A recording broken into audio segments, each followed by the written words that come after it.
Welcome to Youth Challenge Today. I'm Michael. I'm Josh. I'm JD. This is the show where we explore the things that challenge you in your day-to-day life, as well as equipping you to rise to the call of following Jesus. We'll challenge you, you challenge us, and together we'll be stronger in Him. This is Youth Challenge Today on the GCT Network. This is your Great Commission transmission. Okay, what I want to know is, right now, the government shut down. I mean, there's vitriol coming everywhere towards either the Democrats and President Obama or the Republicans, depending on where your politics lean. I don't care about that, because you can believe whatever you want to believe about politics, providing it's within the bounds of Christianity.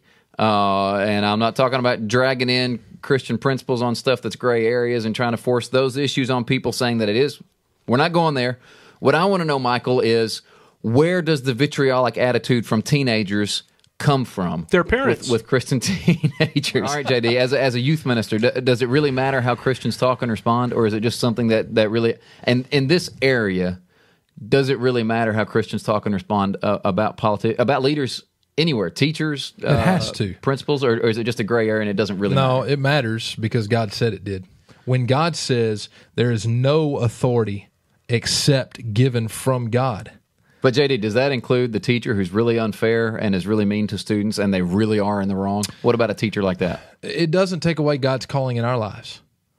I mean, from the beginning of time, God's people have always been treated mistreated and been treated unfairly, right? Does that change how I respond to people? Jesus said, somebody slaps you in the face, you turn the other cheek. Michael, you said it comes from the parents, so how would you encourage parents to see things differently that are already a little bit more set in their ways? Okay, you need to be more familiar with the Scripture and God's attitude on such things. Yeah, you asked, is this just a matter of gray area? The fact is, we like to think it is, but it's not. It is Scripture. I mean, we've just looked at three or four different passages on Scripture that touch, and you've got three listed here. I didn't even mention 1 Peter 2, verse 13 through 17, but 1 Peter 2, 1 Timothy 2, and Romans 13 speak directly about the subject of your attitude and your submission to the governing authorities, period. Youth Challenge Today. Here it is in 30 seconds. You ready? Yes. Read the Bible.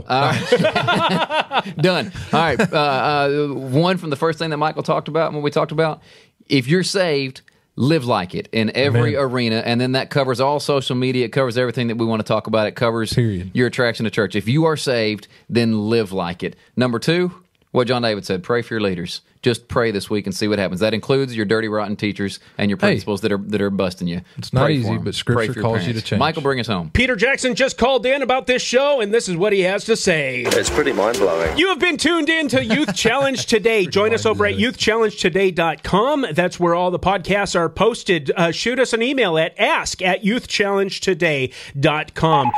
You are tuned in to the GCT Network.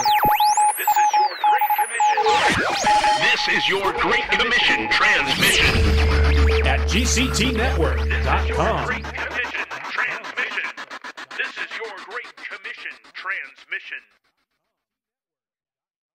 Okay, everybody look at the camera. I just want everybody to know I haven't brushed my teeth, bathed, or changed clothes since the last episode. That's gross.